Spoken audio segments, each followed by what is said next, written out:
Este programa Ven Sígueme al Punto pretende ser un motor para el estudio personal de las Escrituras. Nunca podrá reemplazar al estudio concienzudo de cada uno de los que desean ser discípulos verdaderos de Jesucristo. Está enfocado en encontrar la doctrina y principios que conducen a una conversión profunda y duradera. Bienvenidos.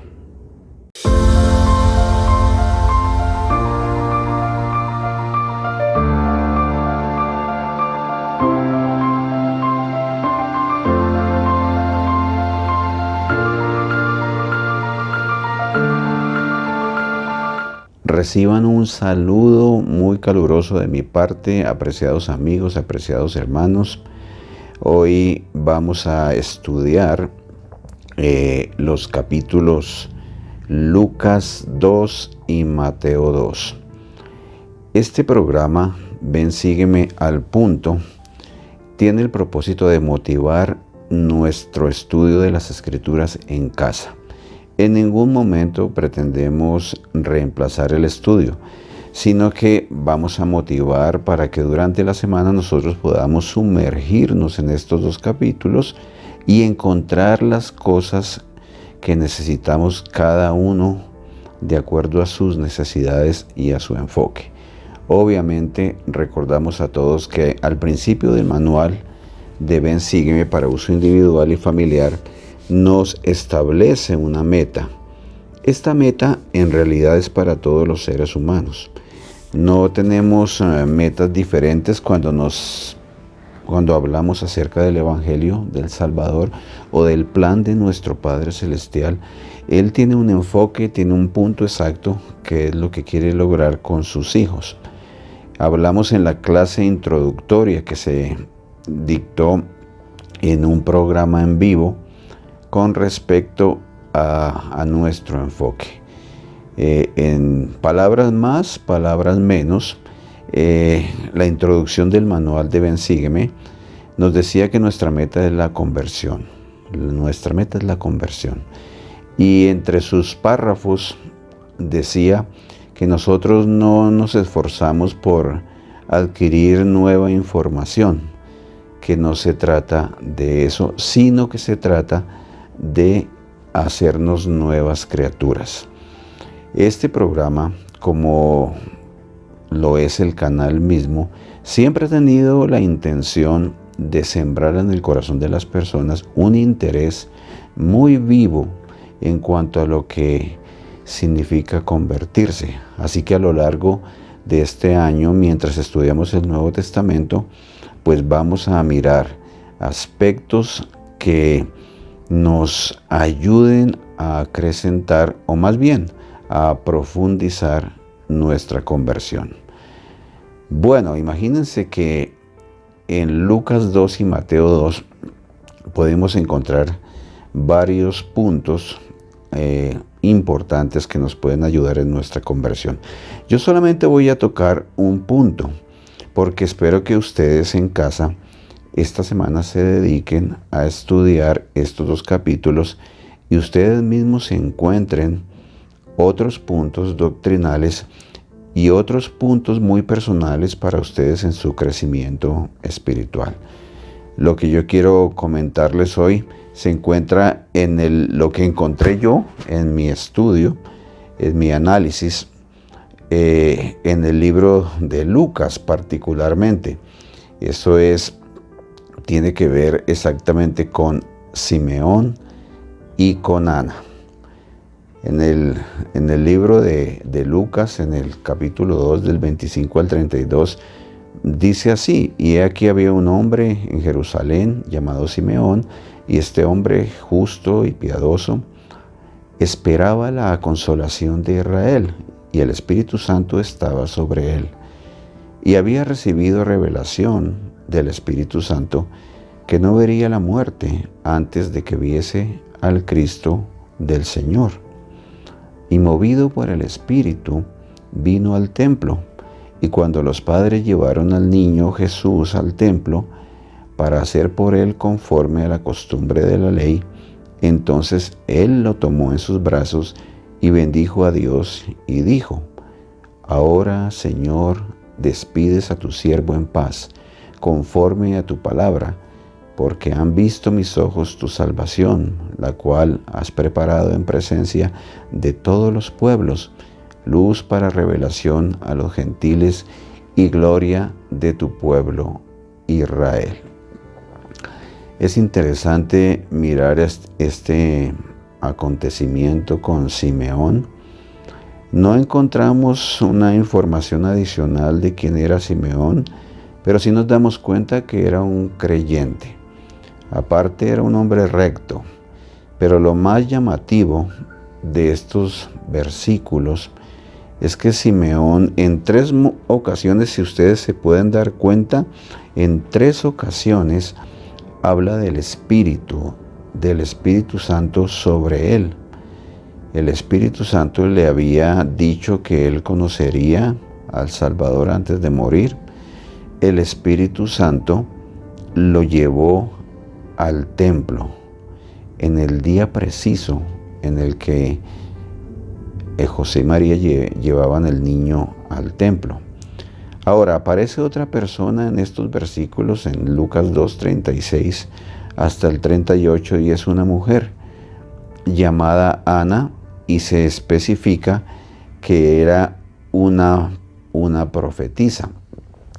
Dice así en estos versículos: estaba también allí Ana, profetisa, hija de Fanuel, de la tribu de Aser, de edad muy avanzada, y había vivido con su marido 7 años desde su virginidad, y era viuda hacía 84 años, y no se apartaba del templo, sirviendo de noche y de día con ayunos y oraciones.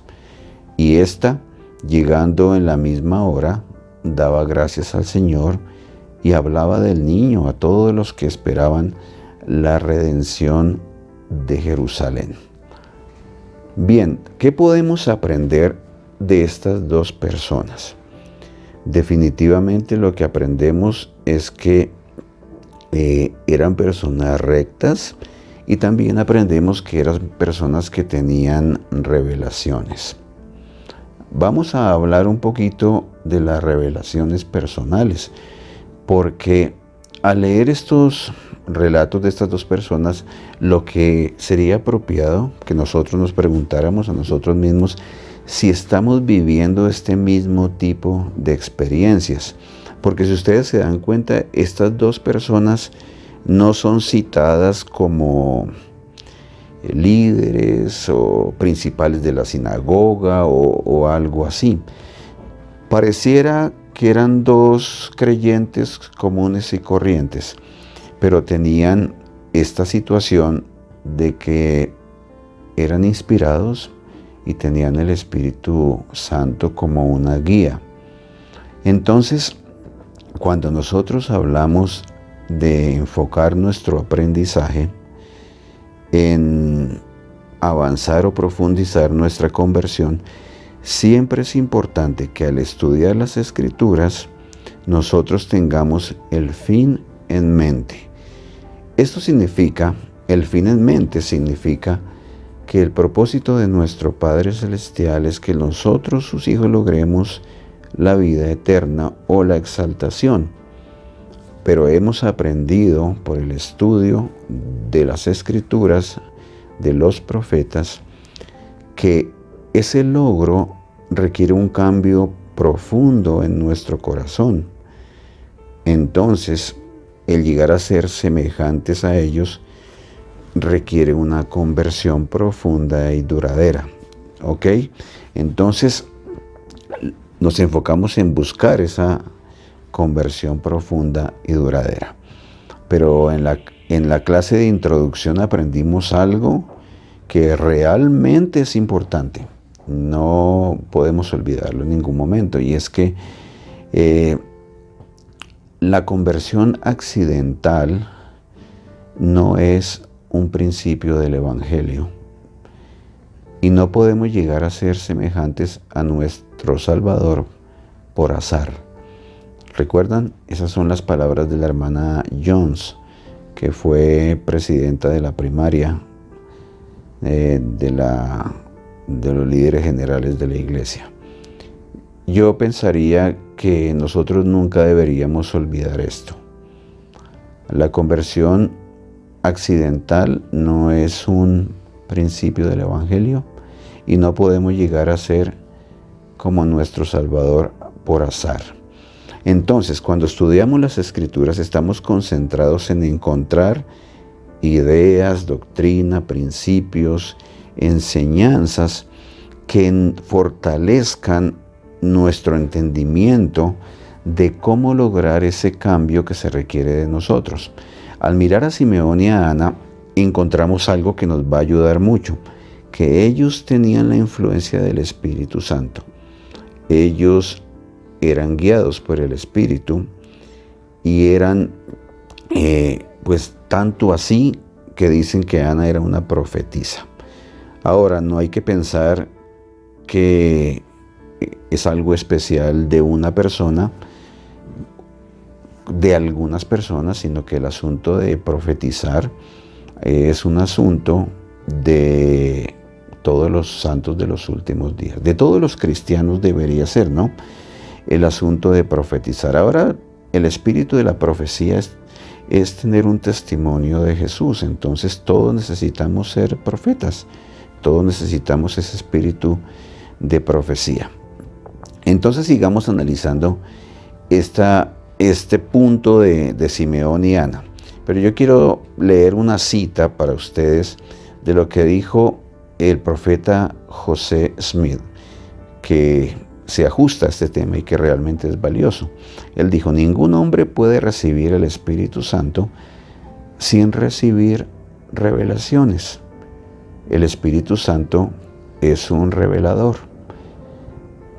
Entonces se corrobora por qué Simeón y por qué Ana tenían revelaciones personales tan exactas, tan fuertes en su vida, porque tenían el Espíritu Santo, y el Espíritu Santo es un revelador. Me llama la atención lo que dijo John Taylor hace un tiempo con respecto a un consejo que había recibido, como dice él, una aclaración que él había recibido del profeta José Smith. Voy a leer el texto completo.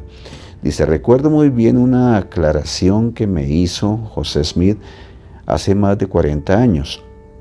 Me dijo: Elder Taylor, ¿ha sido usted bautizado? Se le han impuesto las manos sobre la cabeza para que reciba el Espíritu Santo y ha sido ordenado al santo sacerdocio. Ahora, si continúa siguiendo la guía de ese Espíritu, invariablemente le conducirá a lo correcto. A veces podrá ser contrario a su razonamiento lógico, pero no se preocupe por eso.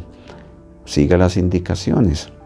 Y si usted es fiel a los susurros del Espíritu, con el transcurso del tiempo, ello será un principio de revelación en su interior, de modo que usted sabrá todas las cosas. ¿Qué piensan, qué sienten, hermanos, de esa explicación del profeta José Smith a un miembro de la iglesia? ¿Qué significa para nosotros el haber sido bautizados, el haber recibido la imposición de manos y tener el don del Espíritu Santo?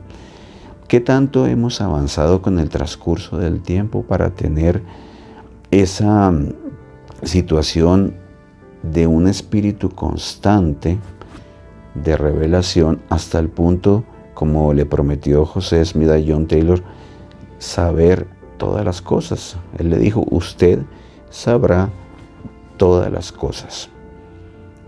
¿Está ocurriendo en nuestras vidas un aumento de revelación personal? Si no es el caso, pues ahora podemos empezar a trabajar con el asunto de una manera más organizada, ¿no? Más seria.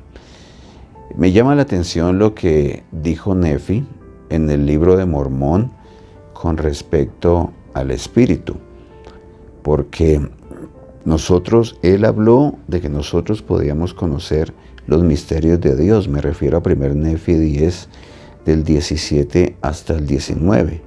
Pónganle cuidado a lo que dijo Nefi. Y aconteció que después que yo, Nefi, hube oído todas las palabras de mi padre concerniente a las cosas que había visto en su visión, y también las cosas que habló por el poder del Espíritu Santo, poder que recibió por la fe que tenía en el Hijo de Dios, y el Hijo de Dios era el Mesías que habría de venir, yo, Nefi, sentí deseos de que también yo viera, oyera y supiera de estas cosas por el poder del Espíritu Santo, que es el don de Dios para todos aquellos que lo buscan diligentemente, tanto en tiempos pasados como en el tiempo en que se manifieste Él mismo a los hijos de los hombres, porque Él es siempre el mismo ayer, hoy y para siempre, y la vía ha sido preparada para todos los hombres desde la fundación del mundo, si es que se arrepienten y vienen a Él. Porque el que con diligencia busca, hallará, y los misterios de Dios le serán descubiertos por el poder del Espíritu Santo. Lo mismo en estos días como en tiempos pasados, y lo mismo en tiempos pasados como en los tiempos venideros. Por tanto, la vía ante el Señor es un giro eterno. Miren, en este pasaje es bueno preguntarnos qué podrá significar las palabras de Nefi cuando dice que es el don de Dios para todos los que lo buscan diligentemente. Para todos los que lo buscan diligentemente. A través del tiempo que usted lleva como seguidor del Salvador, ¿qué tanto se ha esmerado y qué tanto ha buscado diligentemente recibir guía del Espíritu Santo, recibir revelaciones o acceder a los dones del Espíritu Santo? Es posible que nosotros no hayamos sido muy conscientes de esto con el paso del tiempo. Y ya lo he explicado ya en otras ocasiones la razón por la cual tal vez nosotros no tomamos las cosas de una manera más específica, sino que las generalidades son lo que nosotros manejamos y no nos vamos a la parte pequeña, a los detalles, y ustedes saben que de las cosas pequeñas proceden las grandes. Piensen en qué necesitamos hacer para buscar, o qué podríamos hacer para buscar diligentemente el poder del Espíritu Santo. ¿Qué ideas vienen? Yo quisiera o pedirles el favor que ustedes escriban en los comentarios qué cosas podemos hacer para tener más fuerte, más evidente la influencia del Espíritu Santo en nuestras vidas. Encontramos algunas ideas en las Escrituras, por supuesto. Ustedes recuerdan en la visita del Salvador a las Américas. En un momento de esa visita, toda la gente estuvo orando, en un momento en que el Salvador se había ido. Y encontramos allí que estas personas, todos se arrodillaron y todos estaban orando. Pero miren lo que dice el versículo 9 de 3 Nefi 19.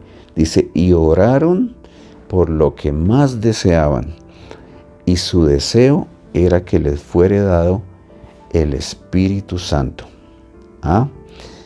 Interesante. Ellos anhelaban tener la influencia del Espíritu Santo.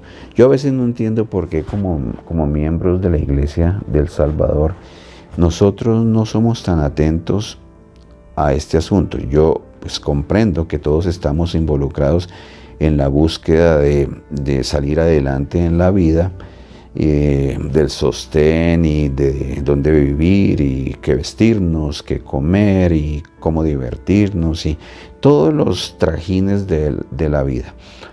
Pero si la vida tiene un enfoque, tiene un propósito definido, ¿por qué no detenernos por un momento y hacer las cosas que nos conduzcan a ese cambio que necesitamos tener en nuestro corazón? Estas personas anhelaban el Espíritu. ¿Por qué anhelaban el Espíritu? Porque tal vez ellos entendían que por medio del Espíritu Santo podían comprender todas las cosas. Entonces ellos rogaron. También el Salvador les había enseñado del Espíritu. Entonces ellos tenían un anhelo por el Espíritu. Yo encontré otra idea con respecto a cómo lograr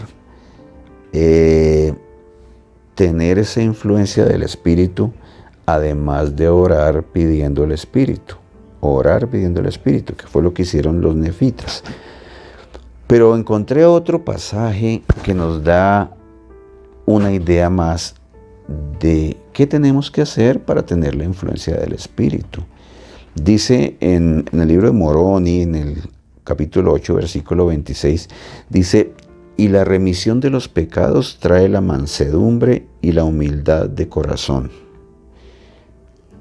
Y por motivo de la mansedumbre y la humildad de corazón, viene la visitación del Espíritu Santo, el cual Consolador llena de esperanza y de amor perfecto. Amor que perdura por la diligencia en la oración hasta que venga el fin, cuando todos los santos morarán con Dios. Bien, ¿qué encontramos ahí al leer este pasaje? Mansedumbre y humildad de corazón. Dice que por la mansedumbre y por la humildad de corazón viene la visitación del Espíritu Santo. Y después dice que el Espíritu Santo nos llena de amor perfecto. Necesitamos aprender a ser mansos y a ser humildes de corazón, porque la Escritura nos dice que es necesario que seamos así. ¿Y qué será ser manso y humilde de corazón? También ahí necesitamos profundizar nuestra comprensión. Ser manso y humilde de corazón, ¿qué significa? Hay otras ideas que hemos recibido de eso, ¿no? Y es que estamos dispuestos a someternos a todo lo que el Señor juzgue conveniente imponer sobre nosotros. O sea, tener una buena disposición ante Dios y querer seguir sus consejos y hacerlo, ¿no? Entonces, miren que ese parece ser un requisito también para que nosotros tengamos la influencia del Espíritu Santo. Obviamente hay que tener en cuenta el convenio del bautismo, que lo renovamos con la Santa Cena y que promete el Espíritu. Ese convenio nos recuerda la importancia de tomar sobre nosotros el nombre de Jesucristo, también de recordarlo siempre y de guardar sus mandamientos. Ese convenio es serio y ese convenio nos promete la influencia del Espíritu Santo. ¿Qué puede suceder si nosotros hacemos caso omiso a ese convenio? ¿Qué tanta luz de Dios podemos recibir si, por ejemplo, nosotros no guardamos sus mandamientos? Sus mandamientos son los mandamientos del Salvador, que los encontramos en las Escrituras, ¿no? Y es bueno revisar cuáles fueron los mandamientos o cuáles son los mandamientos que el Salvador nos ha dado.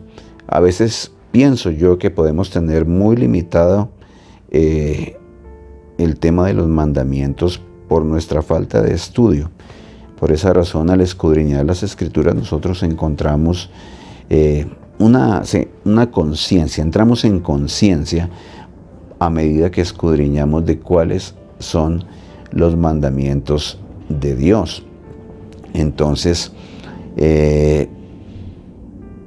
otro punto que yo traigo aquí ahora, que también se encuentra en las Escrituras y que está relacionado con la Santa Cena, es la ofrenda que nosotros llevamos a la reunión sacramental. ¿Qué ofrenda estamos llevando nosotros? Los antiguos llevaban al altar animales que simbolizaban un sacrificio futuro.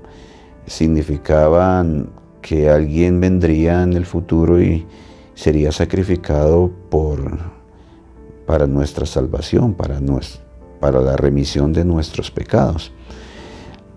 Entonces llevaban, en el Antiguo Testamento encontramos una gran variedad de animales que ellos sacrificaban por diferentes motivos. Pero el Señor, cuando ya estuvo aquí en la tierra, dijo que estas ofrendas ya no las aceptaría y que Él aceptaría algo diferente. En el tercer Nefi 9:20, nosotros leemos que Él dijo: y me ofreceréis como sacrificio un corazón quebrantado y un espíritu contrito. Y al que venga a mí con un corazón quebrantado y un espíritu contrito, lo bautizaré con fuego y con el Espíritu Santo, así como los lamanitas fueron bautizados con fuego y con el Espíritu Santo al tiempo de su conversión por motivo de su fe en mí, y no lo supieron. Y no lo supieron. Qué interesante, ¿no? Necesitamos tener un corazón quebrantado y un espíritu contrito. De nuevo, nos encontramos en una situación de profundizar más el significado de tener un corazón quebrantado y un espíritu contrito. Es algo como similar a lo que acabamos de leer de mansedumbre y humildad de corazón, ¿cierto? Es más o menos, está relacionado con eso. Pero tiene que ver mucho con la disposición que nosotros tengamos de hacer lo que Dios nos pide. La disposición y el anhelo de hacer lo que Dios nos pide. Entonces, el corazón quebrantado y el espíritu contrito, de acuerdo a esta escritura, si nosotros tenemos esa condición, podemos tener la influencia del Espíritu Santo. Miren que solo este punto lo tomo yo al ver a Simeón y a Ana, porque Simeón y Ana, y sobre todo en la parte de Simeón, se repite varias veces que él tenía el Espíritu Santo, que él tenía la influencia del Espíritu Santo, que él había recibido revelaciones del Espíritu Santo. Y es obvio que Ana también, porque no hay profecía sin el Espíritu Santo. Y se dice que Ana era una profetisa. Entonces, necesitamos aprender a buscar el Espíritu, a recibir revelación y a buscarlo diligentemente. Ese es un principio para nuestra conversión. Ustedes saben que la conversión, ese cambio potente en el corazón, proviene de la influencia del Espíritu Santo. Para terminar, quisiera comentarles que hace años atrás yo escuché un relato de parte de una autoridad general de la iglesia que decía más o menos así.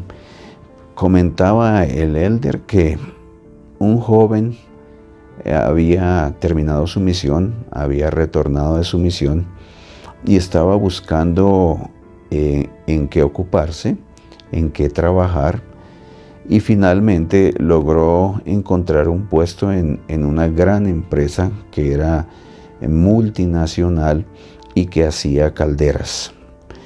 El puesto de él obviamente no era un puesto especializado porque él no tenía conocimientos detallados del funcionamiento y la construcción de una caldera. Era un puesto pequeño, como un auxiliar, como un ayudante. Pero se llegó un momento en que los técnicos estaban en diferentes lugares atendiendo las situaciones de las calderas con los clientes de la empresa, y se presentó una emergencia con un buen cliente, pero no había a nadie que mandar. Entonces decidieron mandarlo a él para que hiciera lo mejor posible en esa situación crítica para hacer presencia como la empresa. Se dice que el joven llegó al lugar y empezaron a explicarle lo que le había estado pasando a la caldera y que la caldera no funcionaba.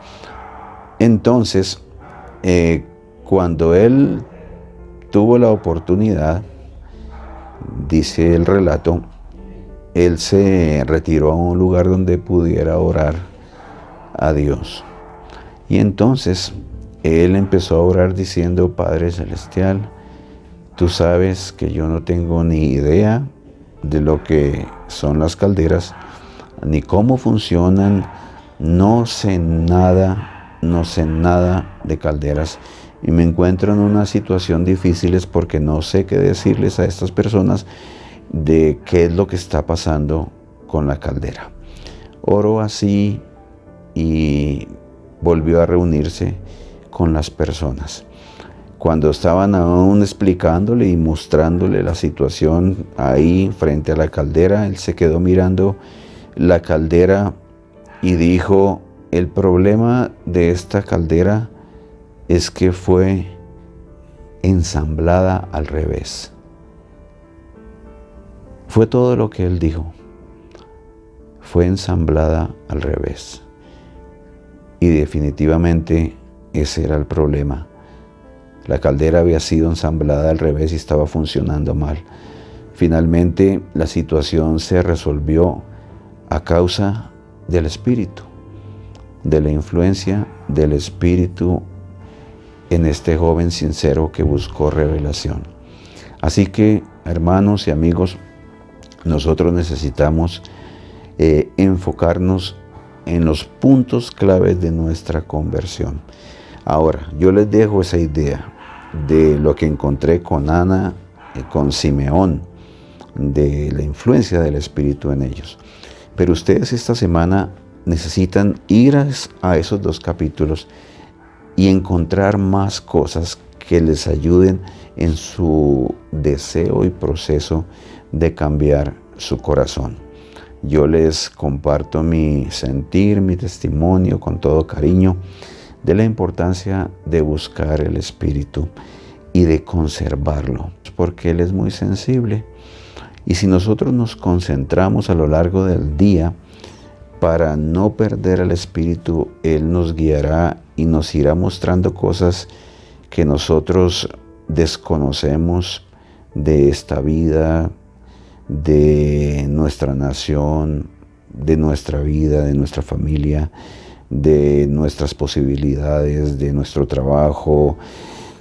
Nos podrá ayudar a ver las cosas como realmente son. Que podamos seguir encontrando cosas valiosas en las Escrituras. Esto más o menos es una idea pequeña de lo que sería escudriñar unos pasajes, volcándonos a reflexionar en lo que encontramos en ellos. Hay más cosas en Lucas 2 y en Mateo 2.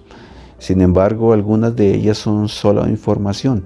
Alguna información que nos sirve, pero la información o lo que nosotros necesitamos encontrar en las Escrituras es lo que propende a profundizar nuestra conversión. Y yo les comparto esto y lo dejo de mi corazón y con mi invitación de que ustedes escriban qué otras cosas encontraron, qué otros principios que nos ayudan a convertirnos profundamente encontraron en estos 2 capítulos. Y que escriban ahí en los comentarios debajo del video y yo voy a leerlos y vamos a comentarlos. Y les espero en nuestra próxima clase, que es el capítulo 1 de Juan, y vamos a mirar también qué encontramos, pero esa es para la otra semana, la semana que después de esta que estudiamos Lucas 2, Mateo 2. Y les comparto esto en el nombre del Señor Jesucristo. Amén.